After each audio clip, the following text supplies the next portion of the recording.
लेकिन सरकार डुगडुगी बजा दे रही है कि हम लाखों का बहाली निकाल दिए। यही तो बात है।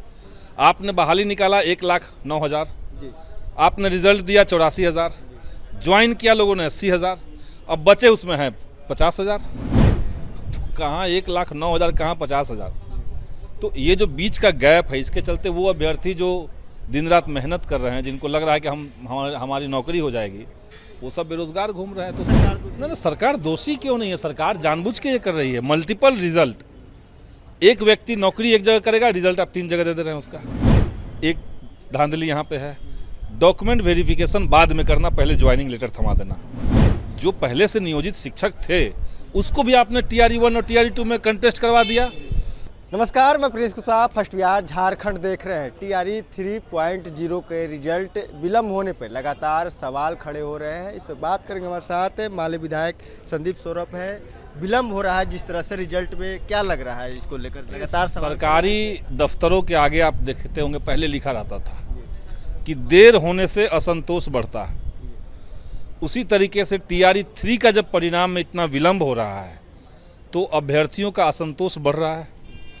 लोगों को ये उम्मीद हो रही है कि भाई, कुछ लोगों को ये आशंका हो रही है कि कुछ गड़बड़ ना हो जाए, कुछ धांधली तो नहीं हो रहा है। और पिछले दिनों जो रवैया रहा शिक्षा विभाग का, BPSC का, तमाम ग्रीवांसेस को दरकिनार करते हुए परिणाम दिए गए। जैसे छात्रों ने मांग की थी कि 1 कैंडिडेट 1 रिजल्ट दीजिए, उस पर भी सरकार तैयार नहीं हुई है। तो ये सब अलग अलग प्रक्रियाओं के माध्यम से नियोजन प्रक्रिया को कमज़ोर और अपारदर्शी बनाया जा रहा है। आप एक कैंडिडेट का एक रिजल्ट देते और रिजल्ट देने के बाद आप डॉक्यूमेंट चेक करते। जिस तरीके से TRE 1 में कंप्यूटर साइंस सब्जेक्ट के अंदर हुआ, बड़े पैमाने पर बिहार से बाहर के राज्य के जो बच्चे थे वो STET फॉर्म लेकर, मैंने रिजल्ट लेकर के आ गए, जबकि STET से बिहार के बच्चों का है। वो सब लोग ज्वाइन कर लिए। अब ज्वाइन करने के 1 साल बाद उनकी नौकरी से छटाई हो रही है, तो वो तो चलिए गलत डॉक्यूमेंट दिए थे तो छट गए, लेकिन वो जो सीटें खाली रह गई और जो बिहार के योग्य अभ्यर्थी थे वो बाहर रह गए, इसका कौन हिसाब देगा? इसी पे अभी हाई कोर्ट ने सरकार को फटकारा है। लेकिन सरकार में अगर कोई व्यक्ति ऐसा हो जो तमाम बहालियों को सही तरीके से करवाने के लिए अपनी जिम्मेदारी निभाए, वो चाहे हमारे माननीय मुख्यमंत्री जी हों, माननीय मंत्री जी हों, कहीं कुछ नहीं दिखता है। चंद अधिकारियों के हाथ में पूरा पावर दे दिया गया है। उनका मन करता है तो आउटसोर्सिंग एजेंसी लगा देते हैं, मन करेगा तो कह देंगे कि नहीं 1 कैंडिडेट 3 रिजल्ट, एक कैंडिडेट को हम 3 रिजल्ट दे देंगे। लेकिन इसको लेकर लगातार जो अभ्यर्थी है मांग भी कर रहे हैं कि 30% ही रिजल्ट हो रहा है, 70% जो सीट है वो खाली चल जा रहा है मल्टीपल रिजल्ट के कारण। लेकिन सरकार डुगडुगी बजा दे रही है कि हम लाखों का बहाली निकाल दिए। यही तो बात है। आपने बहाली निकाला 1,09,000, आपने रिजल्ट दिया 84,000, ज्वाइन किया लोगों ने 80,000, अब बचे उसमें हैं 50,000। तो कहाँ 1,09,000, कहाँ 50,000। तो ये जो बीच का गैप है, इसके चलते वो अभ्यर्थी जो दिन रात मेहनत कर रहे हैं, जिनको लग रहा है कि हमारी नौकरी हो जाएगी, वो सब बेरोजगार घूम रहे हैं। तो सरकार को प्राथमिकता में लेकर के, बल्कि सरकार अगर चाहे तो एक बार सभी तरह के सुझावों को ले लेवे। दिक्कत ये हो रही है कि शिक्षा विभाग के कुछ अधिकारी जो हैं वो AC कमरों में बैठ करके नियम बना दे रहे हैं। जो नीचे की जटिलताएं हैं, जो अलग अलग कंसर्न लोगों के हैं, जो ग्रीवांसेस हैं, उसको कोई एड्रेस नहीं कर रहा है। आप सीधे आंगन फांगन में बहाली निकाल दे रहे हैं। सरकार को लग रहा है कि इसी से चुनाव में वोट आ जाएगा, तो उसका कीमत चुका रहा है योग्य अभ्यर्थी। तो ये सब चीज़ें सरकार को देखनी चाहिए। मल्टीपल जैसे रिजल्ट हो गया और इसके साथ हो गया कि जैसे कि जो अभ्यर्थी जो फॉर्म भर रहे हैं तो कह रहे हैं कि बहाली बहुत कम हो रहा है, लेकिन बताया बहुत जा रहा है। तो क्या लग, जिस तरह से आंकड़ों की हेरफेर हो रही है, तो कहीं ना कहीं लग रहा है कि इसमें सरकार दोषी। सरकार दोषी क्यों नहीं है? सरकार जानबूझ के ये कर रही है। मल्टीपल रिजल्ट, एक व्यक्ति नौकरी एक जगह करेगा, रिजल्ट आप 3 जगह दे रहे हैं उसका। एक धांधली यहाँ पे है। डॉक्यूमेंट वेरिफिकेशन बाद में करना, पहले ज्वाइनिंग लेटर थमा देना।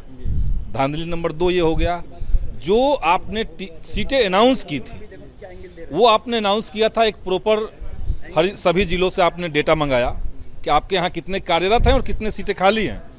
अब जो सीटें खाली हैं, उन खाली सीटों पर आपने कार्यरत शिक्षकों को भी कंटेस्ट करवा दिया। जो पहले से नियोजित शिक्षक थे उसको भी आपने TRE 1 और TRE 2 में कंटेस्ट करवा दिया, तो वो तो अपना पद पे पहले से थे ही। तो ये 4 लेवल पे गड़बड़ी हो रही है। ये हम लोगों ने कई बार अपना कंसर्न जाहिर किया, सरकार से मांग की, लेकिन यहाँ सुनता भी कौन? चल रही है अभ्यर्थियों पे। लाठी भी चला रहे हैं लेकिन सही बात नहीं कर रहे हैं, ना बात समझ रहे हैं, ना समझाने की कोशिश हो रहा है ठीक से।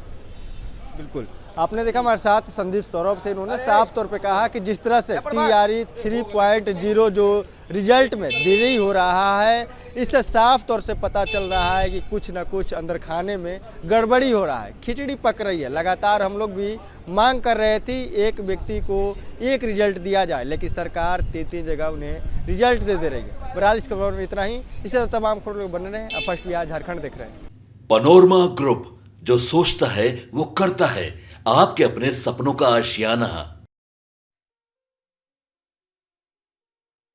ये लो मुंह मीठा करो, आज मैंने अपना जॉब छोड़ दिया, अब हम पूर्णिया वापस जाएंगे। जॉब छोड़ दिया है? मतलब ये घर कैसे चलेगा? हम करेंगे क्या? और माँ बाबूजी क्या बोलेंगे? इसलिए मैं एक और मिठाई का डब्बा लाया, अपने बिजनेस के लिए लोन अप्रूव हो गया। अरे लोन अप्रूव हो गया वो तो ठीक है, लेकिन पूर्णिया में हम रहेंगे कहाँ? अपना घर भी तो नहीं है वहाँ। इसलिए तो एक और मिठाई का डब्बा अलग से लाया हूं। हमने पूर्णिया में घर ले लिया है, पूर्णिया के ई होम्स पैनोरमा में। पूर्णिया में पैनोरमा ग्रुप लेकर आए हैं ई होम्स पैनोरमा, बड़ा घर, आलीशान जिंदगी और अत्याधुनिक सुविधाओं के संग। अरे अरे, अब क्यों मुंह मीठा करवा रही हो? क्योंकि हम घर वापसी जो कर रहे हैं। घर वापसी की खुशी पूर्णिया में ई होम्स पैनोरमा के संग। E Homes Panorama, luxurious lifestyle redefined.